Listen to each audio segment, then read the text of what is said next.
instituto y nos acompañan el día de hoy para llevar adelante este taller y presentación de la guía de hongos comestibles de la provincia de Misiones, la doctora María Victoria Viñale, que es investigadora de CONICET y actual también parte del grupo del Instituto Misionero de Biodiversidad, y la ingeniera de alimentos Paula Álvarez, también parte del plantel de investigadores del instituto. Además nos acompañan Gabriela Flach, que es productora de hongos comestibles y recolectora también de hongos comestibles de la provincia de Misiones, y Pablo Gómez, parte también de la familia de productores de hongos comestibles de María Bárbara en Oberá, y también recolector. El día de hoy, como les comentábamos, vamos a hacer presentación y una explicación también de la guía de recolección de hongos comestibles, que muchas veces hemos compartido información sobre los hongos de la provincia de Misiones, y ha quedado siempre el interés por parte de todos de tener un material que los acompañe en las salidas de recolección, y bueno, en el día de hoy estamos lanzando ese contenido.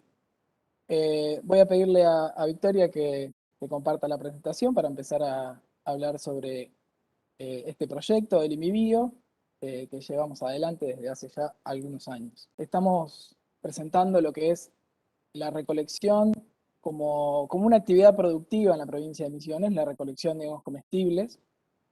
Esta recolección se encuentra dentro de los proyectos que se enmarcan en diferentes programas y planes del IMIBio. Siguiente, por favor. El Instituto Misionero de Biodiversidad se encuentra en la ciudad de Puerto Iguazú, para aquellos que no lo conocen. Es un instituto reciente, de hecho, el pasado sábado 5 de junio cumplimos 3 años desde la inauguración por ley del IMIBio.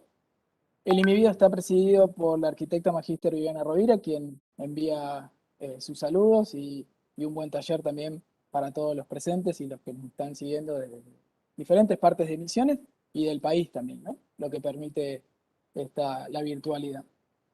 El IMIBio lleva adelante diferentes planes estratégicos que dictan lo que son los programas y los proyectos del mismo. Tenemos varios planes, 4 planes, que son los pilares.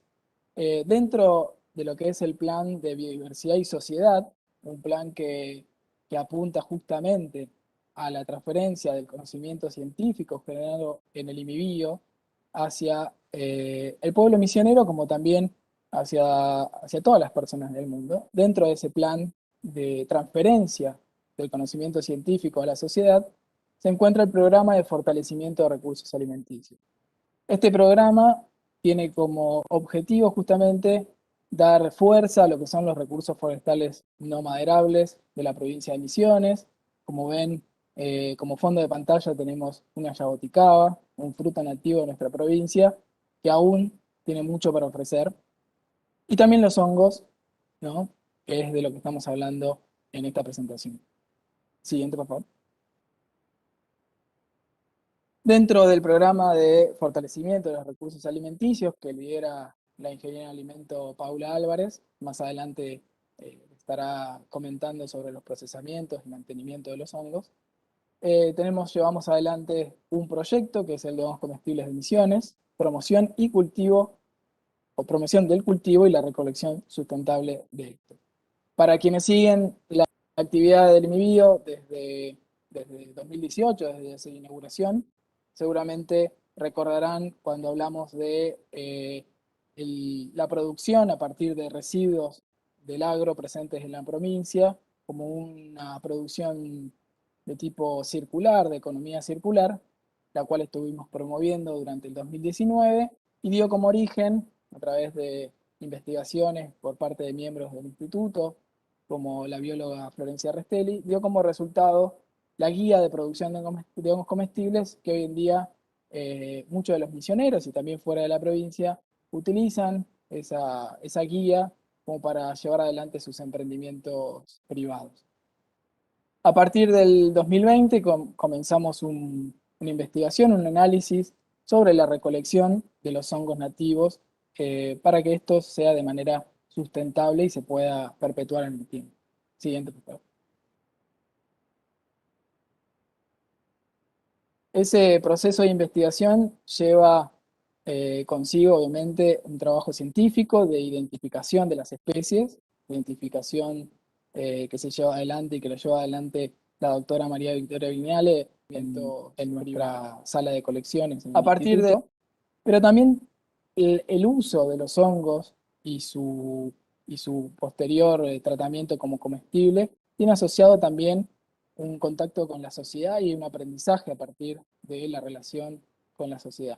Es por eso que se llevaron adelante diferentes talleres, encuentros, rondas de intercambio, los cuales dieron información muy valiosa para poder definir cuáles de los tantos hongos comestibles que tiene la provincia debemos potenciar y debemos llevar información clara para su uso y su tratamiento y su posterior venta, que es a lo que muchos piden. Ahí en las fotos vemos trabajos que se llevaron adelante en San Pedro, en Aristóbulo del Valle, diferentes talleres que se dictaron y como les dije fueron rondas de intercambio que nos permiten a nosotros definir cuáles son los hongos comestibles de la provincia para potenciar. Siguiente. Luego de, de discutir mucho sobre este tema y llevar adelante diferentes lineamientos de investigación, entendemos que los hongos comestibles pueden ser considerados de acuerdo a este diagrama de Venn, ¿no? Es una propuesta, para muchos hongos comestibles pueden ser aquellos que no son tóxicos, simplemente, y lo respetamos, puede ser una forma de considerar. Creemos que los hongos comestibles, o al menos en esta primera etapa en la cual debemos generar en conjunto una cultura micológica, una cultura del consumo de hongos, tenemos que tener en cuenta tres criterios muy claros. Uno de ellos es que los hongos que estemos trabajando, los hongos que potenciemos como comestibles, tengan un real valor culinario, un real mercado y una palatabilidad que sea aceptada por el público. Otro de las características que buscamos en los hongos comestibles es que sean abundantes. Debemos pensar en promover especies que tengan una abundancia en la naturaleza lo suficiente como para poder soportar su uso en el tiempo. Y también le sumamos, en esta primera etapa, que sean de fácil reconocimiento. Como toda cultura nueva o cualquier uso nuevo, debemos generar un background de información, un conocimiento, y por eso presentamos en esta primera etapa algunas especies que son de fácil reconocimiento, de alto valor culinario y que son realmente abundantes en la provincia de Misiones. Siguiente, por favor. La guía que le estaremos presentando el día de hoy y que vamos a compartir ahora en el chat de YouTube, un link para que ustedes puedan poner sus datos y que les llegue de manera virtual a sus correos. Esta guía está orientada a 4 especies presentes en la provincia de Misiones que cumplen con estas 3 características.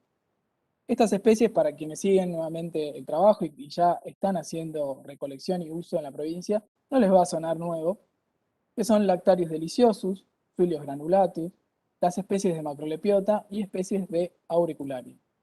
Posteriormente, Victoria les va a contar específicamente sobre estas especies, pero como les decía al comienzo, claro, hay más especies comestibles en la provincia que seguramente estaremos tratando de ellas más adelante, que no cumplen en esta primera etapa estas características que les comentamos.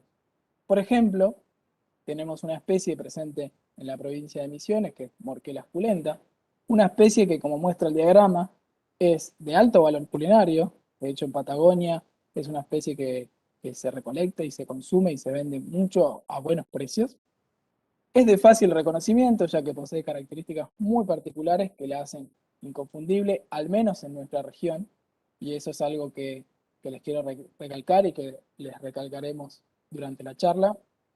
Las guías que se presentan siempre con un margen o una región. Esta guía es una guía de recolección de hongos para la provincia de Misiones y no debemos ocuparla para otras regiones. Lo mismo para aquellas guías que nosotros obtenemos y que son guías europeas o incluso de Buenos Aires, no las ocupemos para reconocer especies de la selva paranaense.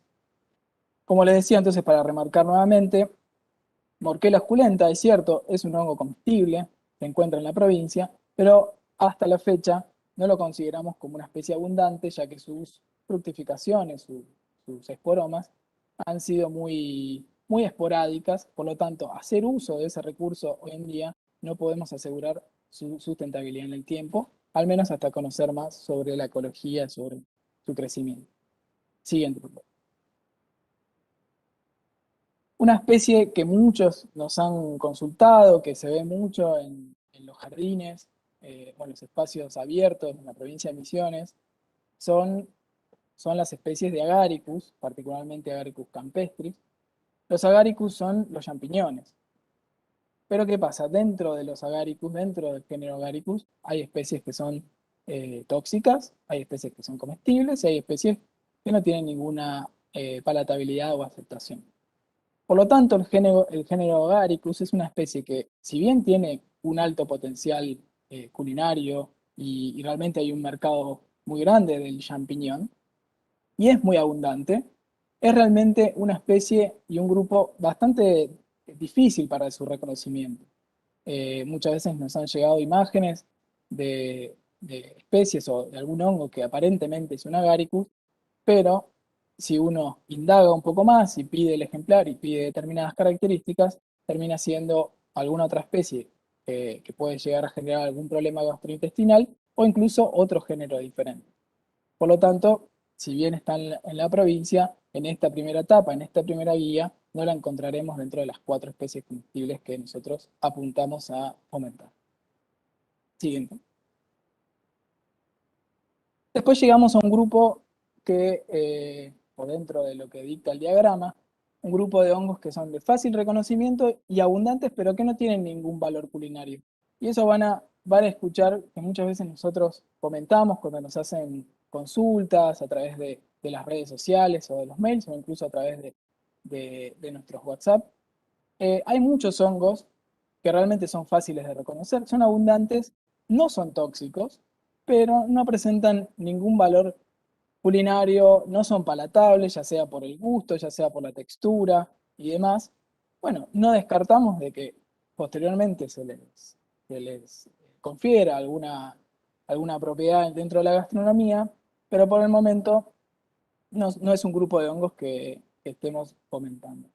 Muchos de los hongos entran dentro de este grupo, por eso agregué el ítem otros, porque realmente hay muchas especies que son abundantes, que son fáciles de reconocer, pero que no presentan ninguna característica interesante dentro de la gastronomía. Si bien seguramente tienen buenas propiedades nutricéuticas o altos valores de proteína.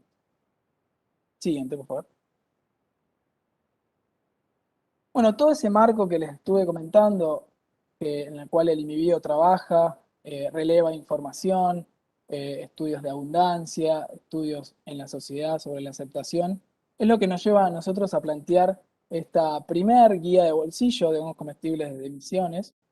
Es una guía que la pensamos para que los acompañe en el campo, los acompañe ya sea de una manera impresa o también de una forma online, ¿no? Que la puedan tener en el celular.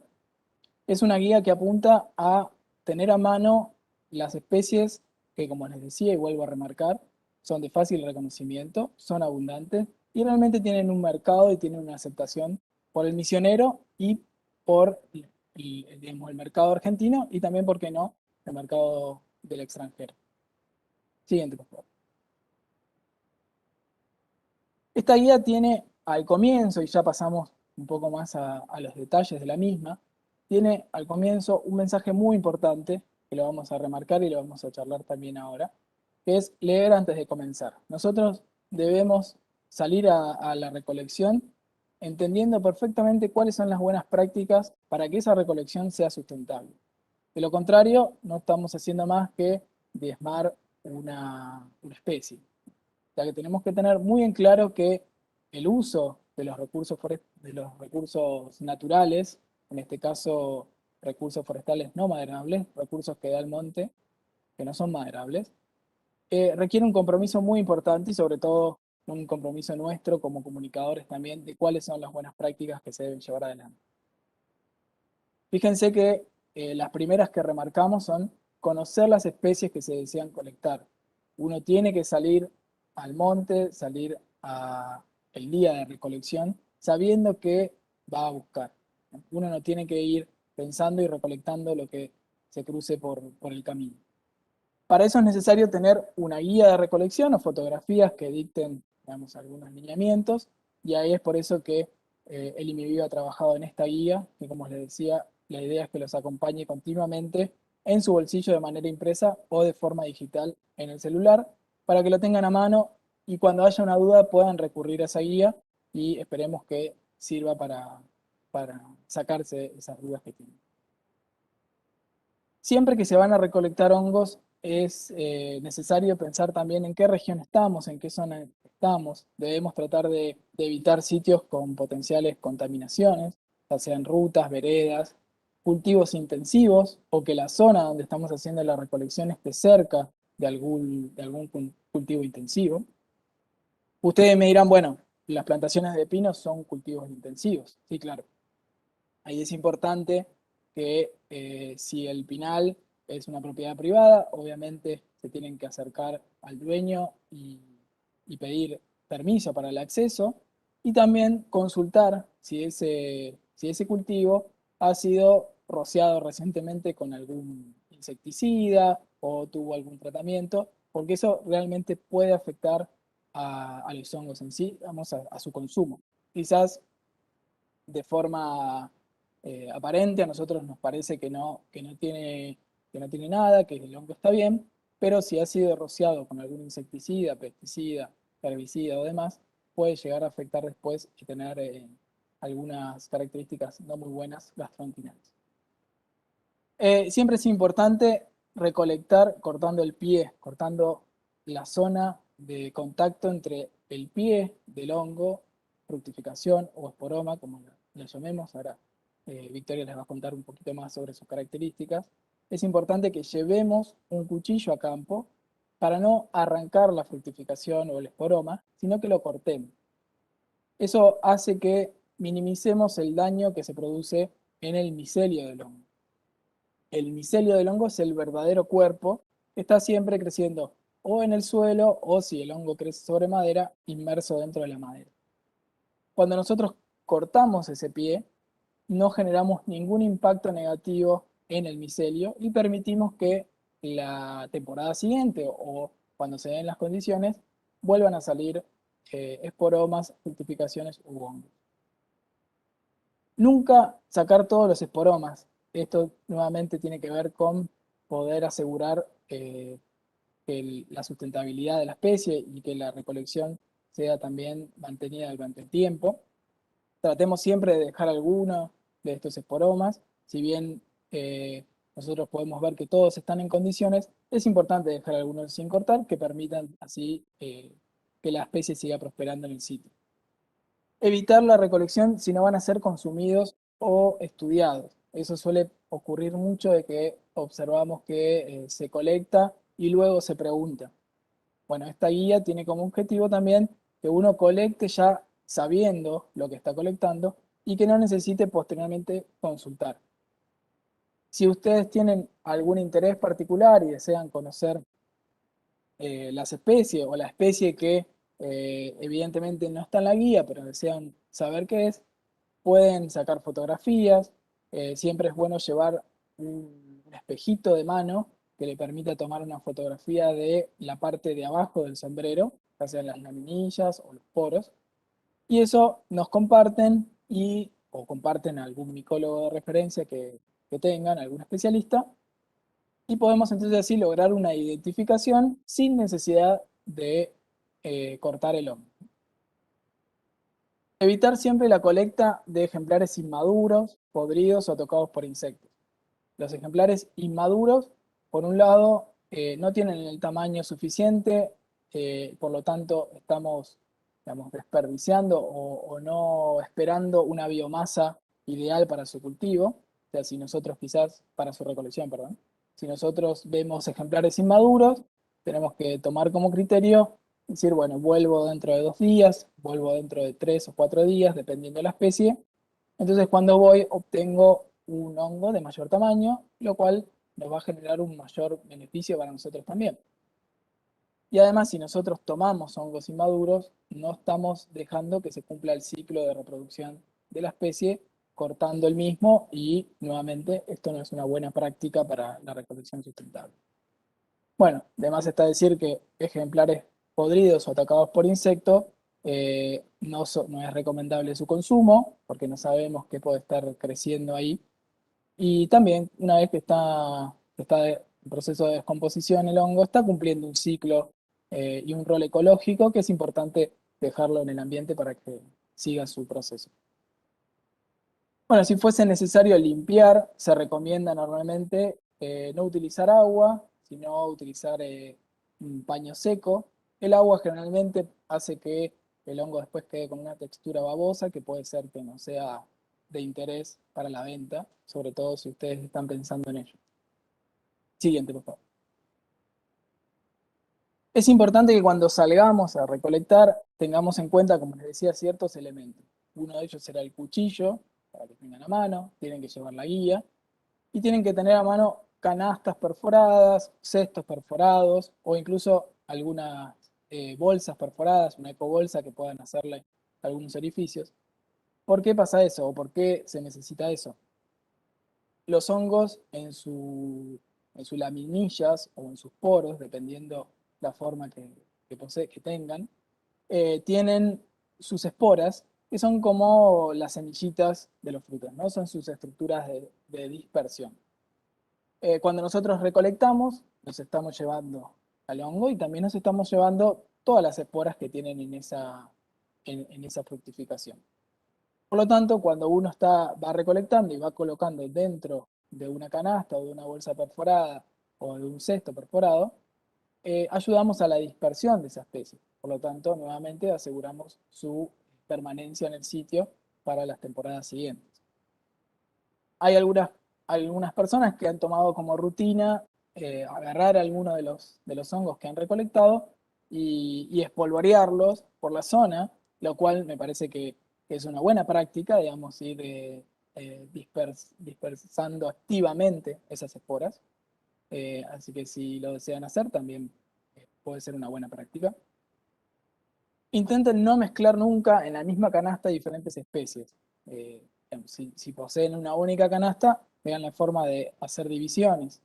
Eso permite que muchas veces, digamos, cuando uno sale de recolección, salen varias especies. Si uno colecta todo en la misma canasta, se pierde la idea o se pierde la visión de los diferentes grupos. Entonces, eh, puede llegar a ser que ustedes colecten y que no puedan darse cuenta de que están colectando especies que no son deseadas. Entonces, si uno tiene el grupo de los suilius, el grupo de los lactarios y demás, si colectaron sin querer algo, inmediatamente se van a dar cuenta porque no van a saber en dónde ubicarlo, ¿no?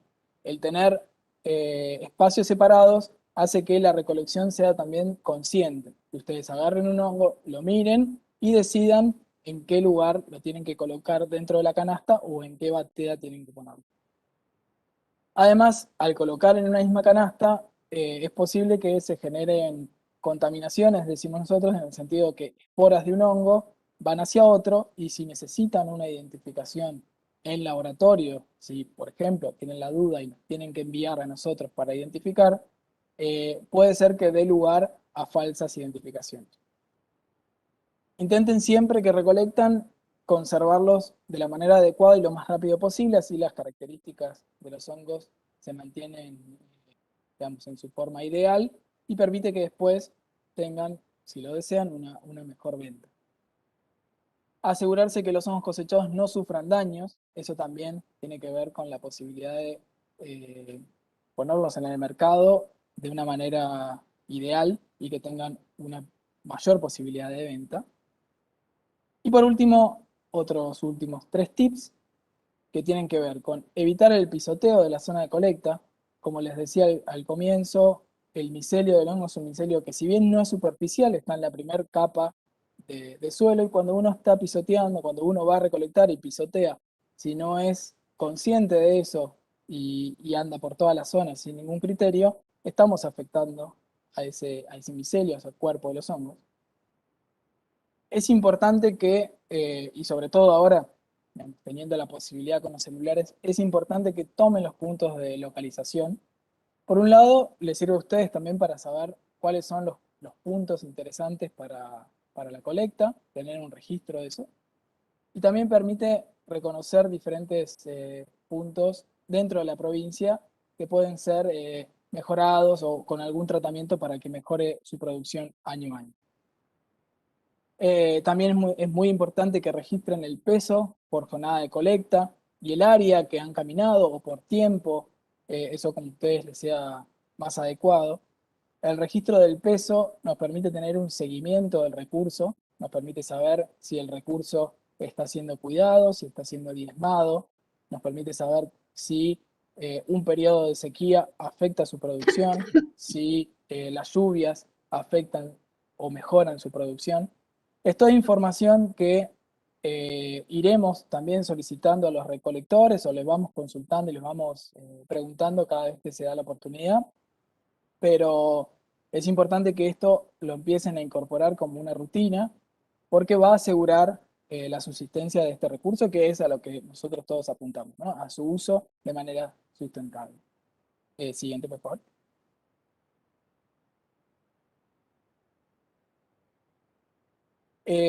Ahora ya en la siguiente ya entramos directamente en lo que son las especies que se encuentran en la guía, y le voy a dar la palabra a Victoria Viñale, que ya comenzará con el paso de revista, como decimos nosotros, de la guía, en donde podrán ir viendo las fotos y cómo se utiliza, cómo se lee la misma. Bueno, gracias. Buenas tardes a todos. ¿Me escuchan?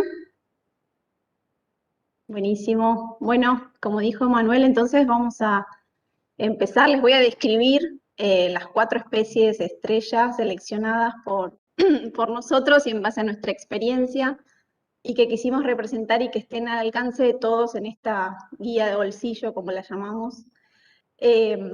Bueno, como él bien dijo, estos 4 hongos, 4 especies van a cumplir con estas 3 características muy importantes, que son la abundancia, el fácil reconocimiento y el alto valor culinario. La primera de ellas que les queríamos mencionar es Macrolepiota, o su nombre común es parasol. Acá yo le puse 2 fotos, pero voy a pasar para que vean. A ver si pasa. Ahí está.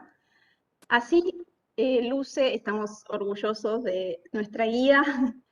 Las 4 especies van a tener una ficha de esta, como la que ven acá, con una foto, como una carátula, y luego con las características que creemos más importantes que, bueno, que tiene que tener la guía, ¿no? Para que en esta primera les voy a ir contando un poquito. Para los más curiosos que siempre nos preguntan, pusimos la clasificación. Hay mucha gente que siempre quiere saber, bueno, además del nombre, en qué división está, si es Basidiomycota, si es Ascomycota. Entonces dijimos, bueno, pongámoslo para los que le interese esa información. Luego, un tamaño aproximado para que se puedan guiar. En este caso, en Macrolepiota, la altura puede llegar hasta 40 centímetros y el diámetro hasta 20 centímetros. Y la esporada. Acá voy a hacer un pequeño paréntesis para contarles qué es la esporada, así después podamos seguir tranquilos. Bueno, la esporada es el conjunto de esporas que son liberados desde el esporoma o cuerpo fructífero, que todos podemos hacerlo en nuestras casas. Por ejemplo, recolectamos ese hongo que ven ahí, le cortamos el sombrero y lo podemos apoyar en una hoja. Si ustedes ven que las laminillas son blancas y pueden intuir que las esporas que va a liberar son blancas, pueden poner mitad de la hoja blanca y mitad de la hoja negra, como se ve en la foto del medio, porque si fuese blanco se ve mucho mejor sobre negro, ¿no? Pero no siempre coincide. Si vemos laminillas blancas, quizás la esporada, este conjunto de esporas, después nos revela que el color no es blanco, sino que es rosadito o es castaño un poco pálido. Entonces es muy importante, hasta incluso en algunas claves para identificar grupos, es un carácter que te separa un grupo del otro. Otra manera que pueden hacerlo es como figura a la derecha, que se ve un vaso con agua, no necesariamente tiene que estar sumergido, le hacen un agujerito al papel, ubican el hongo y después quedan esas impresiones que incluso son muy lindas y súper artísticas, de muchos colores. Hay gente que hace artesanías con ellos, los han montado en parafina y hacen collares, por ejemplo, y quedan muy, muy lindas. Entonces hablábamos de la esporada de Macrolepiota, que era blanca a crema. Entonces en ese caso, si pusiéramos un papel negro, se podría ver mucho mejor.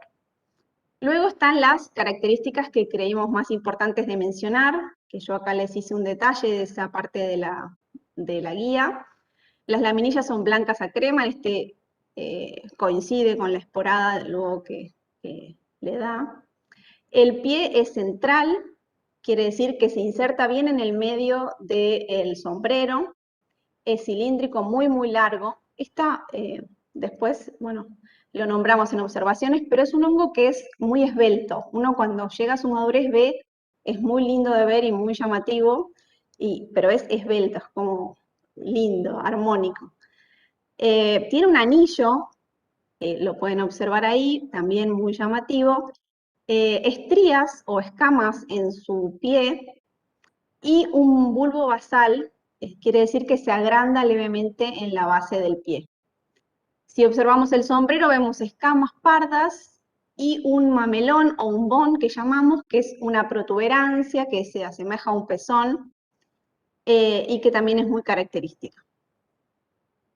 Después también quisimos en todas las fichas que mencionan el hábitat, que es algo también muy, muy importante. Uno no puede ir por la vida recolectando hongos y solo mirar el hongo y no ver su entorno. Entonces el hábitat, o sea, si está en suelo, si está sobre madera, si está sobre bosta, es muy, muy, realmente muy importante. En este caso, Macrolepiota está sobre suelo, en áreas abiertas, como potreros, pastizales o pinares. Puede estar en pinares, a veces hay hongos que son exclusivos de pinares y otros en la selva, pero no, este está en ambos lugares. Bueno, como ya dije, es esbelto y solitario o en pequeños grupos, esto también es importante. La temporada es de marzo a mayo, pero se ha observado desde noviembre si hay muchas lluvias. Bueno, en este caso, nosotros quisimos también representar a un hongo que se llama Chlorophyllum molybdites, que es una especie tóxica, que es similar, pero les voy a contar los tips o las características que tenemos que mirar para no confundirnos. Igualmente siempre nosotros recordamos que no hay que consumir nada que uno tenga dudas, más vale consultar, nosotros estamos siempre abiertos por todos nuestros canales, Instagram, el mail, o incluso gente viene directamente a preguntarnos por algún hongo, antes que consumir, más vale prevenir, ¿no? Esta especie se observa en grandes grupos después de las lluvias. Ahí en la foto de abajo pueden ver como hay varios ejemplares, incluso es un hongo que típicamente genera un anillo de brujas o de hadas, como se llama, que se creía antes que era algo mágico, pero esto es por la forma radial en la que crecen los hongos. Todo su micelio va por debajo del suelo de una manera radial y cuando las condiciones son las adecuadas, fructifica. Entonces se ve esas fructificaciones en forma de anillo. Entonces, habíamos dicho que Macrolepiota era más solitario o en pequeños grupos. En este caso se ve en grandes grupos. Chlorophyllum está habitualmente en jardines o en áreas muy urbanizadas, a diferencia de Macrolepiota que no es tan así. Bueno, las laminillas de Chlorophyllum también son blancas a crema, pero, bueno, ven la foto de una Chlorophyllum joven ahí a la derecha arriba, que son blancas. Pero cuando maduran o al secarse, son verdosas, así que hay que estar atentos. Yo les voy a mostrar en la siguiente. La esporada de Chlorophyllum, ven cómo es verdosa, al contrario de la de Macrolepiota, que es blanca. Cuando el pie se rasga o se toca, se vuelve rojizo. Eso también es una de las características de Chlorophyllum. Y el tamaño también es una característica a tener en cuenta, que es mucho más chico y no es tan esbelto como les dije que era macrolepiota, solo que por ahí una macrolepiota joven se puede llegar a confundir con un clorofilo. El consumo de este hongo puede producir síntomas gastrointestinales severos, diarrea, vómitos, sudoración.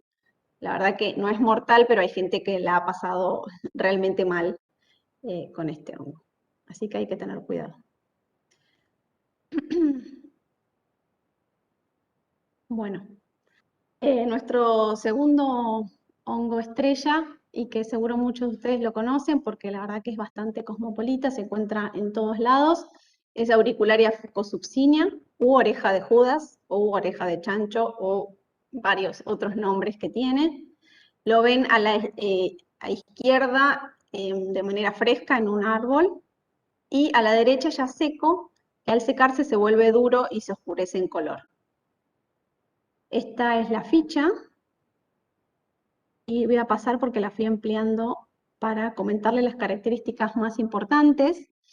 Bueno, en este caso, el hábitat, como habíamos dicho, macrolepiota estaba en suelo, en este caso crece sobre madera, ramas caídas, troncos, tocones. El esporoma es gelatinoso, así baboso, a veces a mucha gente le da impresión, es castaño rojizo a violáceo, y como les dije, cuando se seca es más oscuro y duro. El pie es muy, muy corto, o incluso se dice que no tiene pie, es por ese lugar donde se fija el sustrato. Y la cara fértil, o sea, donde libera las esporas, es lisa. O sea que ya tenemos laminillas como macrolepiota y clorofilum. En este caso es liso, o sea, uno no ve nada. Es muy útil cuando uno sale, ir al campo con una lupita de mano, entonces ahí uno puede observar y realmente es liso, no tiene ni poros ni laminillas. Es otra manera en la que podemos encontrar el himenio de los hongos. Bueno, la temporada es anual. Luego de las lluvias siempre aparece este hongo, y la verdad que es milenario. En China lo consumen hace más de 2000 años, y si lo googlean van a ver un montón de información, y Paula seguramente después les va a dar más tips para su consumo. Se encuentra en grandes grupos, y siempre decimos que, como ya Emanuel también dijo, no hay que consumirlo cuando veamos insectos que le están rondando o cambios de color en el esporoma, porque puede ser que le hayan atacado otros hongos, otras bacterias, y ya no sería bueno consumirlo. En Misiones tenemos otras especies como Auricularia delicata, que la ven ahí abajo, que se diferencia por que tiene una cara interna muy, muy reticulada, y Auricularia nigricans, que la cara externa es muy aterciopelada.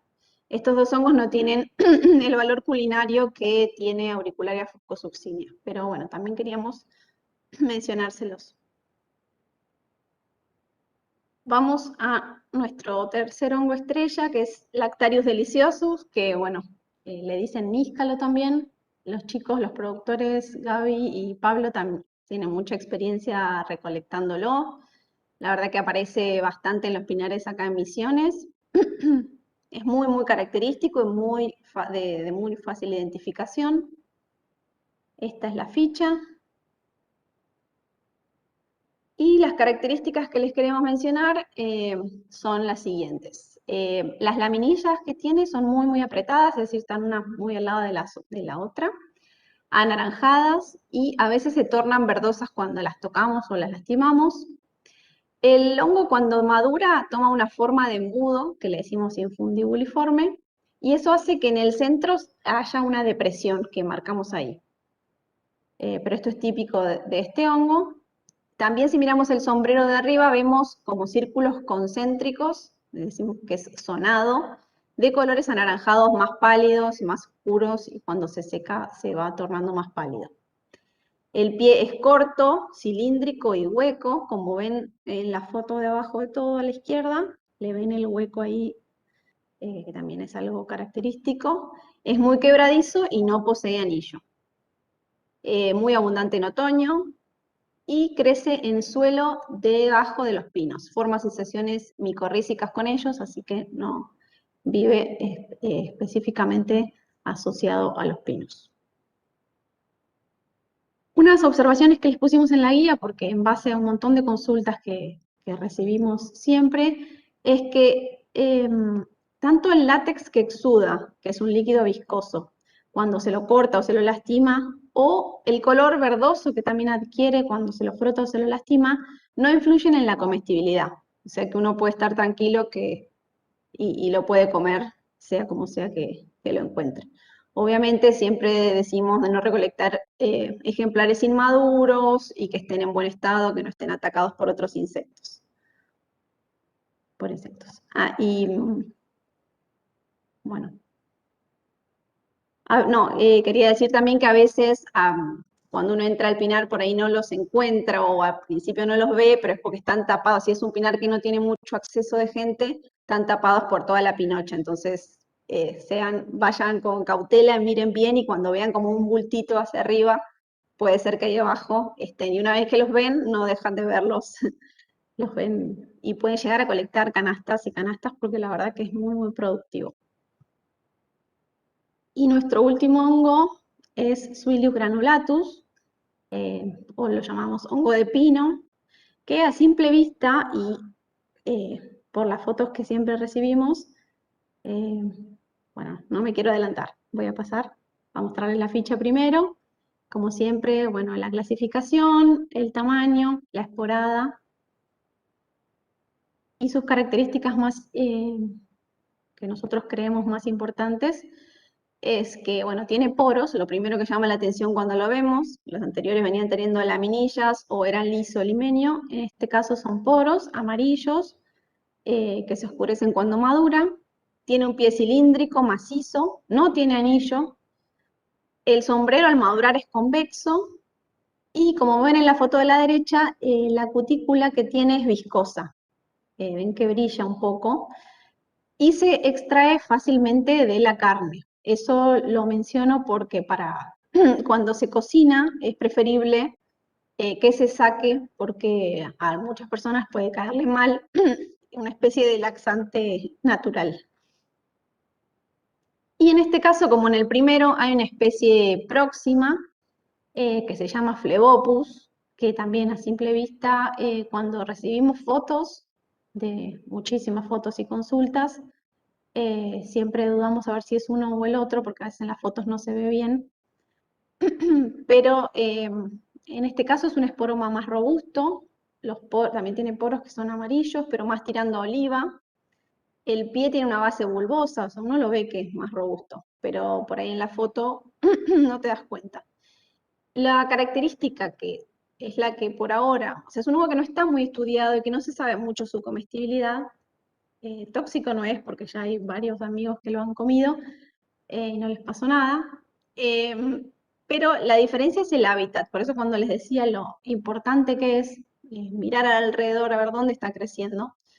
Este Phlebopus crece en bosque nativo, no en pinares. Entonces, cuando nosotros le preguntamos a la gente que nos manda las fotos dónde lo viste, si lo vio en pinares, es Suilius, si lo vio en bosque nativo, es Phlebopus, a grandes rasgos, ¿no? Siempre hay que mirar todas las características, pero la verdad que eso es una característica que estuvimos viendo y estamos estudiando, la verdad estamos colectando ejemplares y es un estudio que la verdad que tenemos ganas de hacer porque no hay mucho hecho en la zona con este hongo. Bueno, y por último, mi parte es decirles que a pesar de que nosotros elegimos estas 4 especies de hongos, en Misiones hay muchísimos hongos comestibles que no cumplen con las 3 características que nosotros quisimos describir en esta guía, pero más adelante seguramente ampliaremos a modo de fichas o ampliaremos la guía para que figuren todos y sus características, porque la verdad que recibimos consultas a diario de un montón de hongos y bueno, y hay mucho, mucho recurso fúngico para consumir. Así que ahora le dejo la palabra a Paula, que nos va a seguir contando del consumo y las propiedades que tienen los hongos. Gracias, Vicky. Bueno, buenas tardes a todos los que nos están escuchando a través de nuestras redes sociales. Estuve mirando un poquito y hay una gran cantidad de personas que están conectadas, así que estamos muy contentos, le damos la bienvenida de nuevo. Y bueno, antes de arrancar con esta última parte quizás de la charla, comentarles que nosotros dejamos el link disponible para que nos dejen sus datos, su nombre y su mail. Así nosotros podemos enviarle la versión digital de la guía cuando esté disponible próximamente. En el transcurso de esta semana ya vamos a tener la guía disponible también en nuestra página web, donde podrán acceder y se la podrán descargar. Así que bueno, les vuelvo a repetir que ingresen a ese link, aquellos que estén interesados. Y ahora sí, vamos con esta última parte que me toca un poco a mí. Vamos a hablar de cuestiones que tienen que ver con la importancia socioeconómica que tienen los hongos comestibles, tanto de cultivo y en este caso particular, hongos silvestres comestibles que son de recolección exclusivamente, tanto por sus propiedades nutricionales como por su valor gastronómico. Vamos a hacer foco en esos dos ítems y también contarles que muchos de estos hongos tienen asociadas propiedades terapéuticas o medicinales, así que si uno se pone a indagar un poquito en la web va a ir encontrando muchísimos de estos datos. La anterior, por favor, esta. Los hongos comestibles, como dice acá, son recursos económicos de explotación sencilla y de bajo costo, ya que la recolección no nos insume mayores gastos y representan también una oportunidad de crecimiento y fortalecimiento de las economías y los medios de vida, por ejemplo, de agriculturas familiares.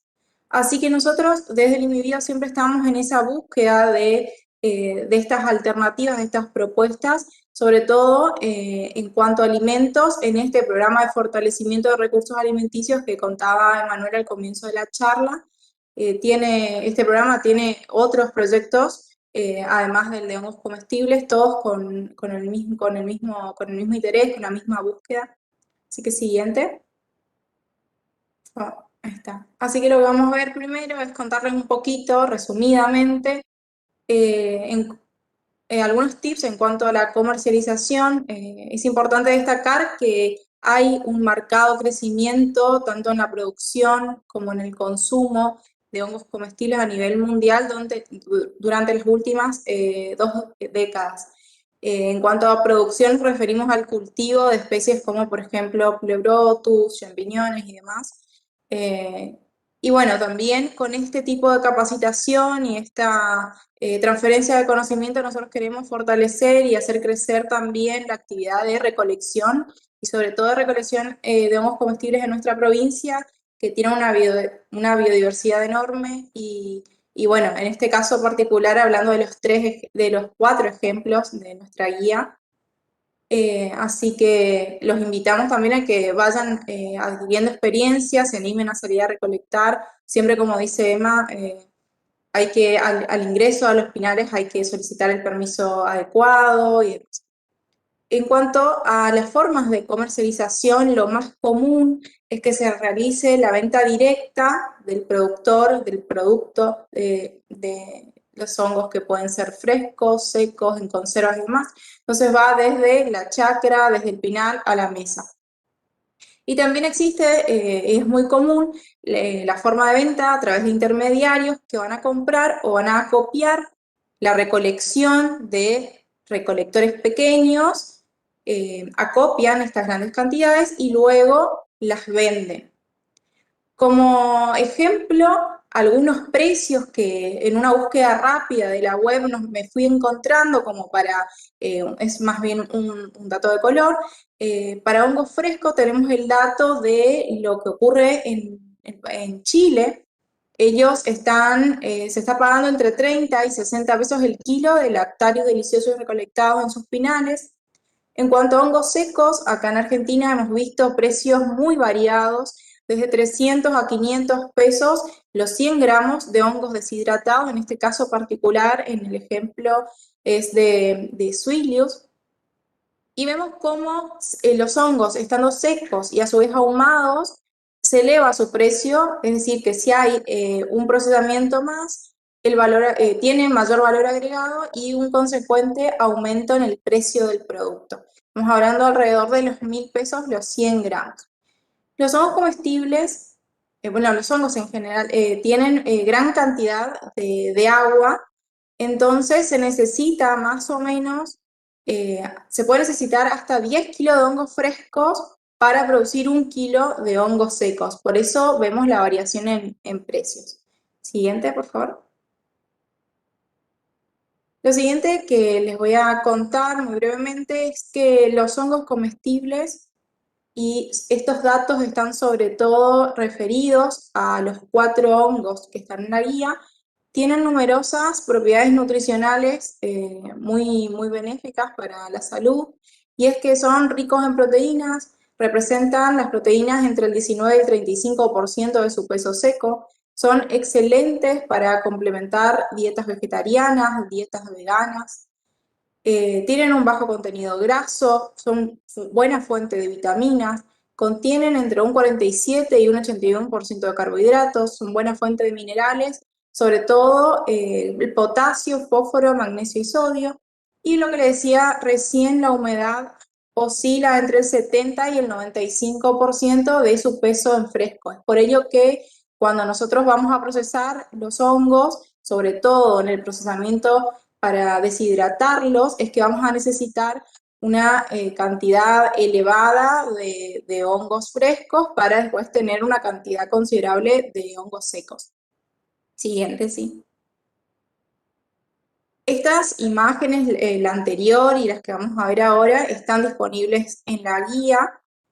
Nosotros quisimos resaltar justamente estas propiedades nutricionales y algunos tips de cómo se pueden consumir estos hongos que nosotros les proponemos, para también dar una idea de, después de recolectados, qué hacemos con ellos, cómo los consumimos nosotros a nivel familiar, en nuestra casa, o cómo también nosotros podemos ofrecer este producto, darle valor agregado y comercializarlo, si ese fuera el objetivo nuestro, ¿no? En cuanto al parasol, se puede conservar fresco en heladera de 3 a 4 días, se pueden deshidratar, se pueden escaldar y congelar hasta por 8 meses. En cuanto al consumo, tienen, como todos, como las 4 especies estrellas de las que le estamos hablando, tienen un gran potencial gastronómico, son muy interesantes. En este caso se pueden utilizar salteados, en sopas, en salsas, rebozados como milanesas. Hemos recibido algunas fotos de recolectores de la provincia que hicieron milanesas que son muy tentadoras de ver las imágenes, la verdad, así que es una alternativa muy buena. Y lo que sí es un detalle importante, se suele desechar el pie, porque no porque no sea comestible, sino que tiene una consistencia muy fibrosa, entonces se desecha. Y la combinación ideal son salteados sobre carnes. Luego tenemos la oreja de Judas, oreja de chancho también se le dice. En cuanto a la conservación, se pueden hacer conservas en aceite y vinagre, se pueden deshidratar, es muy común ver esta especie deshidratada, y es importante para rehidratarlo, sumergirlo en agua tibia por al menos 20 minutos. Tiene que estar tibia el agua, eso es un tip muy clave. En cuanto al consumo, son muy apreciados en la gastronomía oriental, se deben rehidratar, como les decía recién, y se utilizan en sopas, carnes, cremas, y también en conservas, como les decía. Y la combinación ideal es salteados con arroz o vegetales. Siguiente. Y las otras 2 especies también tenemos las mismas consideraciones en cuanto a conservación, consumo y su combinación ideal. El níscalo, los lactarius, se pueden consumir en conservas, se pueden escaldar y congelar. Quizás no es una especie que sea común de deshidratar, por eso no lo pusimos. Son muy sabrosos, como su nombre lo indica, y es necesaria la cocción. Se puede hacer en la plancha, en conservas, fritos, asados y salteados. La combinación ideal es acompañando algún plato fuerte, como guisos, cazuelas, carnes. En cuanto al hongo de pino, la conservación también pueden ser deshidratados, conservas, escaldados y congelados hasta por 9 meses, aunque congeladas no es la forma más recomendable de conservarlos, por esto que también hablaba Victoria cuando estaba comentando las formas de consumo, le puedo otorgar una característica un poquito más gomosa al descongelar, obviamente. En cuanto al consumo, también esto lo resaltó Victoria, es muy importante separar la cutícula del sombrero antes de la cocción y sí o sí someter a algún proceso de cocción. Tiene un sabor muy delicado, es ideal para guisos, estofados, cazuelas, salteados y conservas.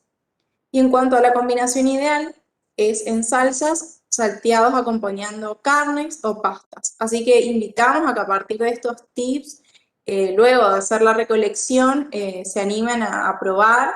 Y bueno, también los invitamos a que compartan las redes y nos compartan a nosotros, a nuestras redes sociales. También es el intercambio que se genera con la gente, con los recolectores, a nosotros nos interesa mucho.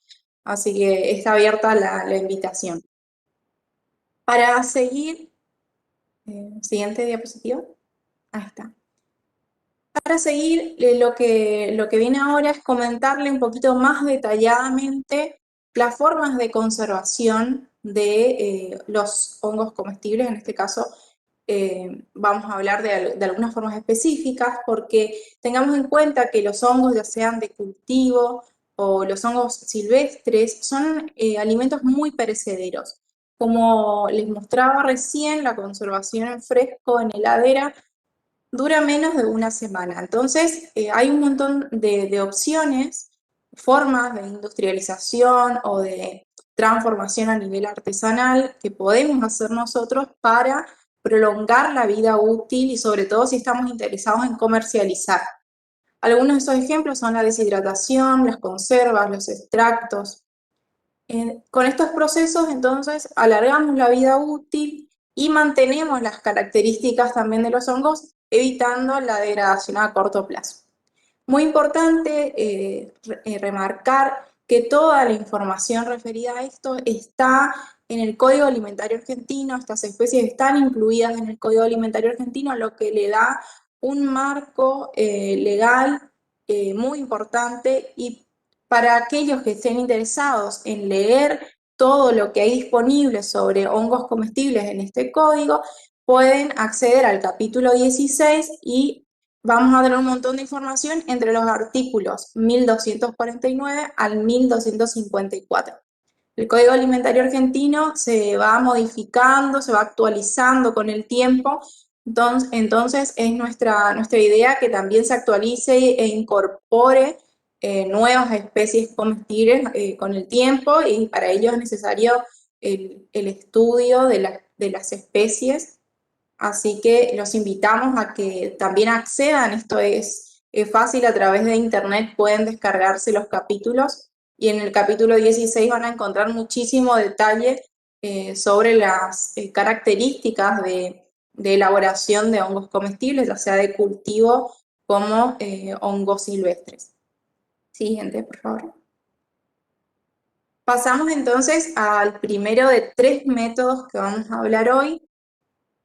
El escaldado, yo le mencionaba mucho que hay especies que se escaldan primero para luego congelar después. ¿Para qué me sirve escaldar? ¿Qué es escaldar?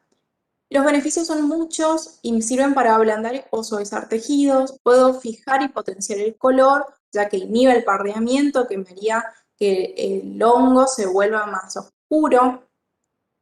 Preserva los nutrientes porque es una cocción muy corta. También sirve para limpiar. En el caso de los hongos, el proceso es cortarlos primero, o no, también los podemos escaldar enteros, eso es una decisión personal. Lo que vamos a hacer es sumergir en agua que tiene que estar hirviendo previamente. Sumergimos los hongos en agua y una vez que vuelve a romper hervor, voy a dejar que pasen aproximadamente 5 minutos. Ahí retiro los hongos del agua hirviendo y inmediatamente enfrío bajo un chorro de agua, obviamente potable, preferentemente fría. Así que ahí vamos a tener el primer proceso. También se puede realizar después del escaldado no solo la congelación, sino que a partir de esto podemos realizar otros procesos Hay, por ejemplo, industrias que compran hongos que están escaldados y que después se lo ponen en salmuera, y esas industrias acopian este producto que se llama producto intermedio para a su vez reprocesar y obtener conservas y otros productos. Así que esa es una alternativa también. Siguiente, por favor. Bueno, vamos a ver la deshidratación, y acá nuestra propuesta es comentarle el secado en un secadero solar. Consideramos una buena opción, ya que es una opción accesible, que podemos tenerla en las chacras, y a escala domiciliaria también es recomendable los deshidratadores de alimentos, que son unos aparatitos muy chicos y electrónicos que se pueden conseguir incluso hasta por internet, son de fácil de conseguir. En cuanto ya al secadero solar, estamos hablando de una escala un poquito mayor de procesamiento artesanal para acondicionar y después la venta, ¿no? A grandes rasgos, los pasos son acondicionar, disponer en bandejas y secar. En cuanto al acondicionamiento, nos referimos a pelar, cortar, pelar en el caso de cilios, que le vamos a sacar la cutícula, cortar en sentido longitudinal, en fetas de 0,5 a 1 centímetro de espesor. Acá es muy importante resaltar que para cortar necesitamos utilizar cuchillos de acero inoxidable que estén bien limpios y desinfectados. Siempre es muy importante resaltar todas las cuestiones que tienen que ver con calidad, con buenas prácticas de manufactura, para poder tener así un producto inocuo al final que pueda ser comercializado y consumido, obviamente. Luego vamos a disponer los hongos, las fetas, en bandejas, como se ve en la imagen, y es muy importante que evitemos sobrecargar la bandeja para facilitar el flujo de aire, que va a ser desde abajo hacia arriba, aire caliente que va a ir secando. Para determinar el punto final y cuándo termina nuestro proceso de secado, lo que podemos hacer es en una de las bandejas tener una porción de los hongos que nosotros vamos a ir retirando sucesivas veces del secadero y vamos a ir realizando pesadas. Vamos a ir pesando en un lapso de tiempo hasta que observamos que no hay más pérdida de peso, es decir, que ya eliminó la mayor cantidad posible de humedad por este método. Entonces sabemos que llegamos al punto final de secado en un secadero solar. Lo mismo podemos hacer en un deshidratador de nivel domiciliario. Siguiente. Y por último, tenemos la elaboración de conservas. Acá nuestra recomendación siempre es que si no estamos trabajando a nivel ya comercial y experto, si no tenemos controles microbiológicos, siempre hagamos y vayamos por la alternativa de conservas ácidas que nos evitarían cualquier tipo de problema con botulismo. Así que esa es una aclaración que siempre hacemos, que la solución, el líquido de cobertura que tenga también nuestra conserva sea lo suficientemente ácido para evitar estas cuestiones.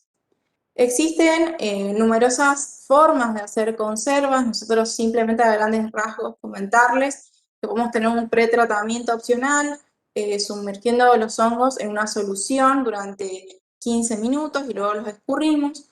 Tenemos que llenar los envases y ahí es la receta personal de cada uno, de rellenar con los hongos, colocar los condimentos que queremos u otros vegetales que pueden ir también.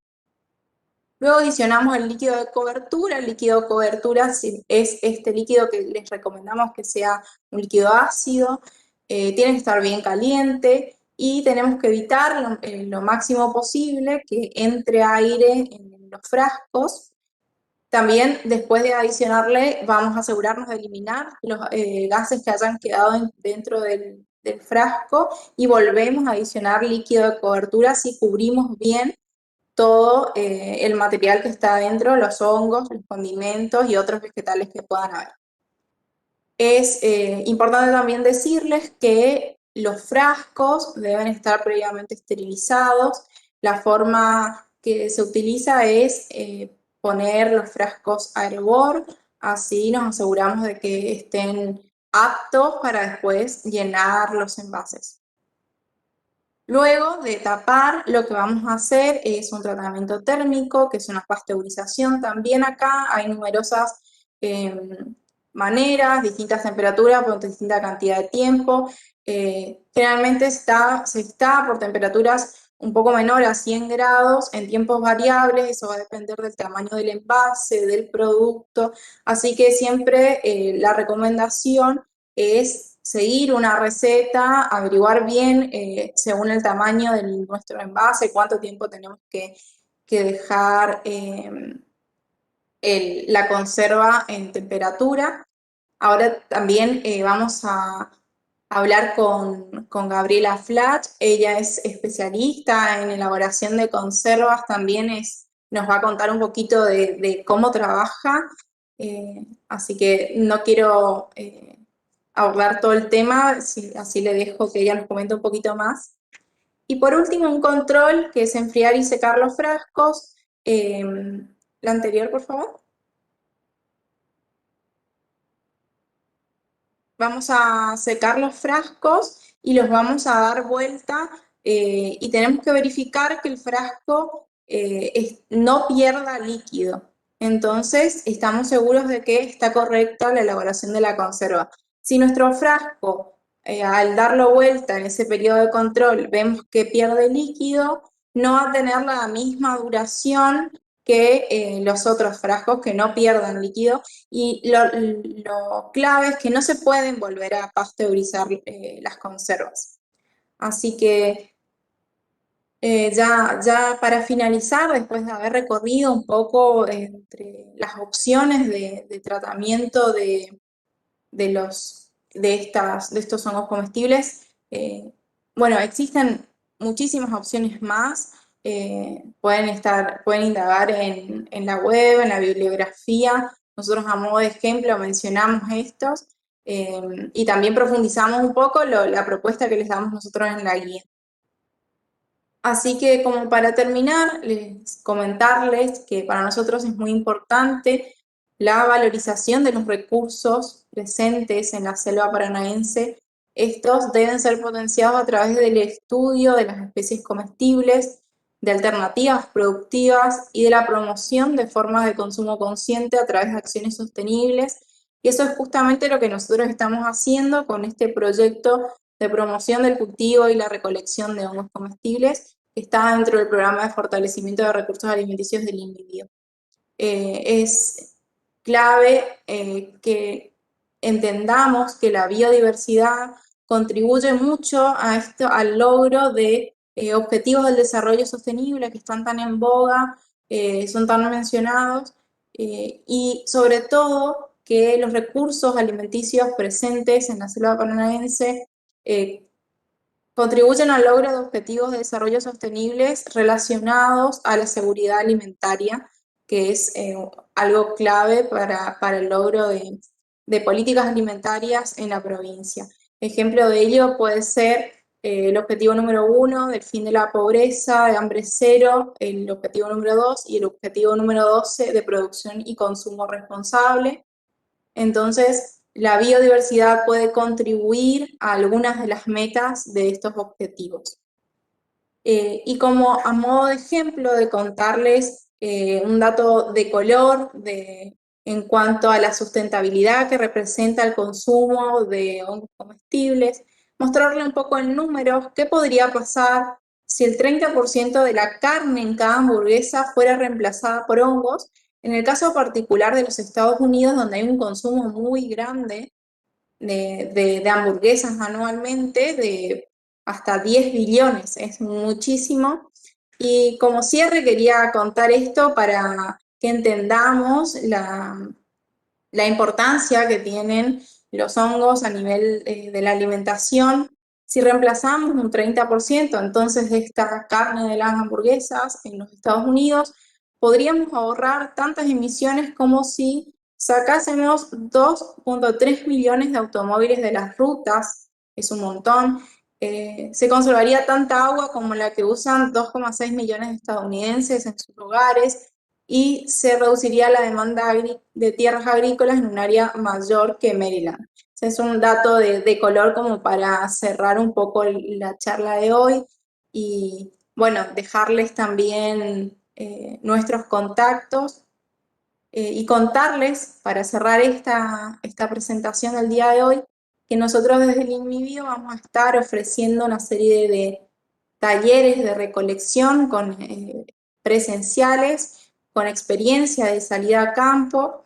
Estos talleres están programados para este mes, el mes próximo, sobre todo atendiendo a la mayor época de recolección y presencia de estos hongos en los pinales. Eh, y contarles que, bueno, la idea es que ustedes también se anoten, hay un link que seguramente van a estar pasando para que nosotros tengamos una idea de la demanda, de la cantidad de personas que quieren asistir a este tipo de taller para ir programándolos en el tiempo y sobre todo para tenernos a los protocolos correspondientes, obviamente, según la situación epidemiológica y sanitaria por COVID-19. Así que todos estos talleres van a tener un cupo muy acotado de asistentes, así que los invitamos a que se anoten. Seguramente van a estar poniendo ahora un link general de inscripción en los comentarios de YouTube. Y también les dejamos nuestros contactos del instituto, nuestro mail, el teléfono, la página web y nuestras redes sociales. Nosotros estamos siempre atentos a los mensajes que nos mandan. Y bueno, les damos, de nuevo, les agradecemos la presencia de los que están conectados del otro lado. Y Hay para algunas, cerrar también le doy un poco la palabra a Emma y si queremos también podemos hablar un poquito con Gabriela y con Pablo, que nos están acompañando del otro lado. Pablo es parte del emprendimiento de María Bárbara Hongos Comestibles y Gabriela Flach es de Hongos Urupé, ella también es recolectora, así que les cedo la palabra a ustedes. Muchas gracias. gracias Pau, gracias Vicky, y bueno, los chicos que nos están escuchando, Gaby y Pablo. Eh, yo quería remarcar lo último que dijiste también, y hablaste de la biodiversidad y de los ODS, más allá de las metas que plantea Naciones Unidas con los ODS, es remarcar continuamente desde el INMIBio que la biodiversidad nos provee constantemente de alimentos, de salud, de beneficios también para, digamos, en nuestro día a día, ¿no? El agua, la sanidad de nuestros animales, nuestra sanidad, nuestra salud. Y, y bueno, y es importante que como misioneros remarquemos y estemos conscientes de eso porque eh, vemos que constantemente, digamos, el ambiente está en detrimento, va disminuyendo su capacidad de resiliencia y debemos aprender, porque la realidad es esa, debemos aprender a utilizar de los recursos y bueno, así que este tipo de charlas aspira a eso y seguiremos dándolos y seguiremos aprendiendo también porque constantemente seguimos aprendiendo de lo que es vivir con la naturaleza y no vivir de la naturaleza como lo estamos haciendo o como lo venimos haciendo. Hay varias preguntas en el chat de YouTube que quiero remarcar porque fueron pasando, algunas fui contestando, pero son interesantes. Emilia de San Pedro preguntaba a Vicky sobre las esporas en las auricularias, porque bueno, hay algunos, como vimos, o sea, los agaricus lo tienen en las laminillas, otros en los poros, pero las auricularias tienen una forma muy característica. Si vos querés contestarle a Emilia. Sí, que las auricularidades, bueno, al tener el himenóforo liso, tienen directamente las esporas sobre el himenio, o sea, no están ni en laminillas ni en poros, sino que están ahí libres. No sé si va por Exactamente. ahí. Sí, exactamente. Las auricularias no tienen ni laminillas ni poros, entonces sus esporas van a estar ahí. Y cuando uno las colecta, también es importante que los ponga en una canasta o en un recipiente abierto, entonces se van secando y también van liberando las esporas. Incluso muchas veces cuando ya son viejas, las auriculares ya liberaron sus esporas, ya hicieron su esporada en el tronco y uno ve todo blanco, o incluso las auriculares que están por debajo tienen la esporada de la de arriba, todo blanco sobre ellas. Exacto, exacto. Pablo de María Bárbara o los chicos de María Bárbara consultaban sobre las gírgolas nativas. Hay un registro, o sea, Florencia Restelli está trabajando en el MIBIO con gírgolas nativas. Hay, bueno, como sabemos, la gírgola comúnmente conocida es Pleurotus ostreatus. En Misiones tenemos Pleurotus yamur, que es la rosa, bastante, se la ve bastante, digamos, en la selva. Pleurotus albidus también se encuentra. Y me estoy olvidando de otra. Bueno, el Pleurotus ostreatus hay algún indicio de registro, pero realmente yo no lo he visto. Nuevamente, como ha pasado la otra vez, que dije que Lactarius, perdón, eh, el hongo pollo, digamos, no se encontraba, la Etiporus sulfurius, y terminaron diciéndome en el chat que sí estaba. Invito a quienes hayan visto Pleurotus ostreatus en la selva paranaense que nos avise porque sería un buen registro, ¿no? Así que, pero estamos trabajando también en la domesticación de las especies de gírgolas nativas. Em, Después había otra pregunta. Un Bueno, minuto. sí. Ujú. No, que muchas veces como nosotros tampoco, por eso es tan importante la ciencia ciudadana, ¿no? Como todos nosotros dentro de la provincia de Misiones, si todos miramos hongos y todos vamos compartiendo las fotos, se pueden llegar a ver especies como nos pasó con Morquela esculenta, que nosotros pensábamos que no estaba presente, y gracias a 3 personas que la vieron en diferentes puntos de la provincia, ahora estamos haciendo un trabajo del primer registro de esta especie para Misiones. O sea, ya hay registro en Argentina, pero no se sabía que estaba en Misiones, así que es muy, muy importante porque nosotros solo estamos la mayoría del tiempo en Puerto Iguazú, pero bueno, se la ha visto en otros lugares, Ruiz de Montoya, El Dorado y, Cerro Azul. y en Cerro Azul. Eh, sí, eso es importante. La ciencia ciudadana hoy en día nos está ampliando los brazos de los que estamos quizás más dentro del laboratorio. Emilia consultaba algo que es interesante, que dice, bueno, nosotros hablamos de 4 especies de comestibles, se pueden consumir en grandes cantidades y todos los días, puede generar algún tipo de malestar. La realidad es que el consumo, como tienen un alto contenido de proteínas, el consumo abundante para quienes no están acostumbrados puede generar acidez. De hecho, a mí personalmente me ha ocurrido de ir a simposios o talleres de hongos comestibles. Viene el banquete, obviamente, de hongos comestibles, el coffee break con hongos comestibles, y uno después, al final del día, se encuentra con una acidez que dice, pero si estuve comiendo hongos que son saludables, ¿por qué me da acidez? Eso tiene que ver con el alto contenido de proteínas también que tienen, que generan este tipo de eventos, sobre todo en personas que no están acostumbrados a un consumo de hongos, ¿no? Tan así en grandes cantidades. Pero fuera de eso, Emilia, no tendría ningún otro tipo de problema. Em, por ahí hacían referencia y preguntaban si el Suilius podía crecer bajo mora. Eso hizo referencia a Vicky. Los Suilius, el hongo de pino, crece exclusivamente en plantaciones de pino o puede estar cercano, no abajo directamente del pino, puede estar cerca. Uno tiene que ver al pino para estar seguro. Si uno ve un hongo que se parece al suilio, tiene todas las características, pero no hay plantación de pino, entonces inmediatamente tienen que pensar en Flebopus, que es la especie similar pero de bosque nativo.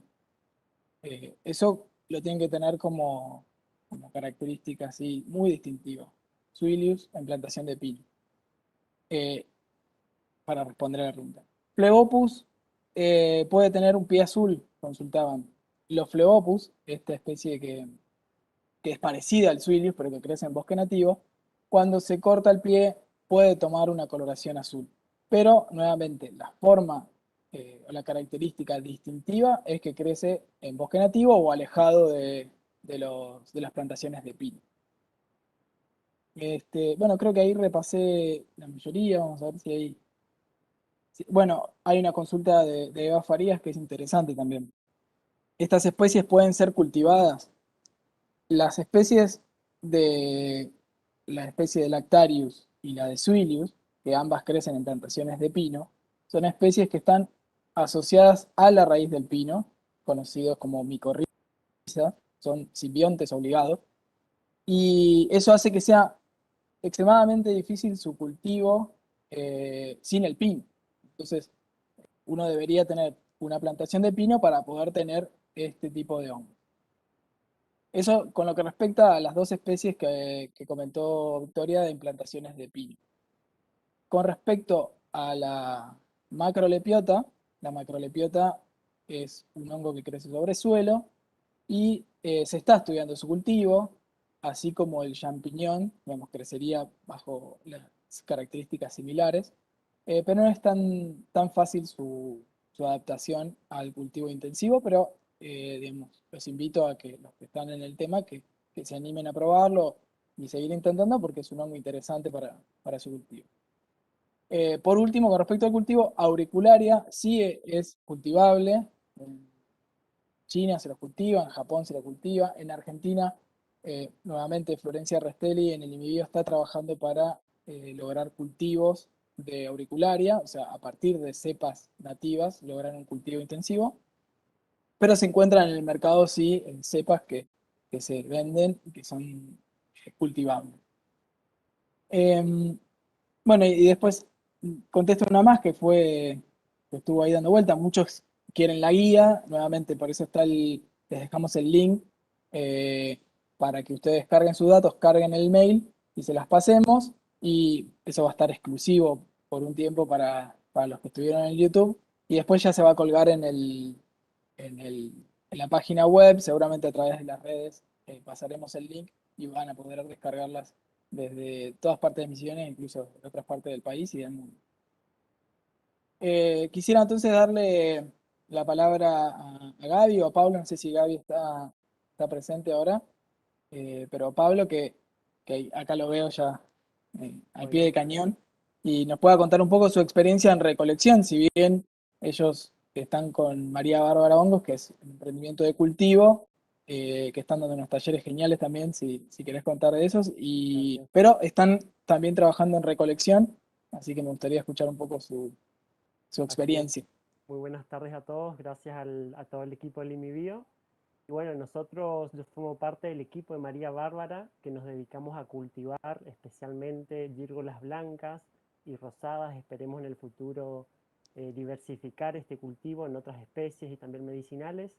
Y también estamos brindando charlas, talleres, cursos acerca del cultivo comercial y también para autocultivo. Y también comenzando a asesorar a los productores que se están animando a empezar con sus cultivos, asesoramos y hacemos un acompañamiento. Quería resaltar y felicitar a todo el equipo por esta guía, que lo que vimos en este webinar fue genial, fantástico.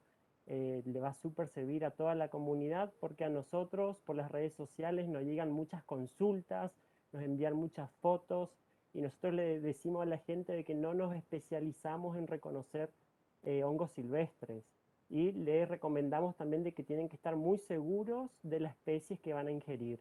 Así que les recomendamos no ingerirlas si no saben de qué especie se trata.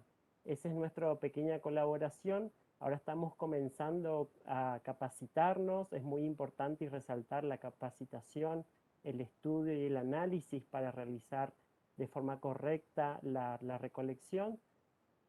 Por eso también por otro lado, acá tengo mi escritorio, siempre lo tengo a mano, que es la guía de producción de hongos comestibles, que siempre les recomendamos a toda la gente, es la guía del IMIBio, y por eso digo, por lo que estuve viendo acá, el contenido que va a tener esta nueva guía de recolección es fantástica, y a partir de dar este pequeño mensaje a todos los que nos escriben, ahora le vamos a recomendar esta guía que es especialmente, ¿no? Como se dijo, de la selva paranaense.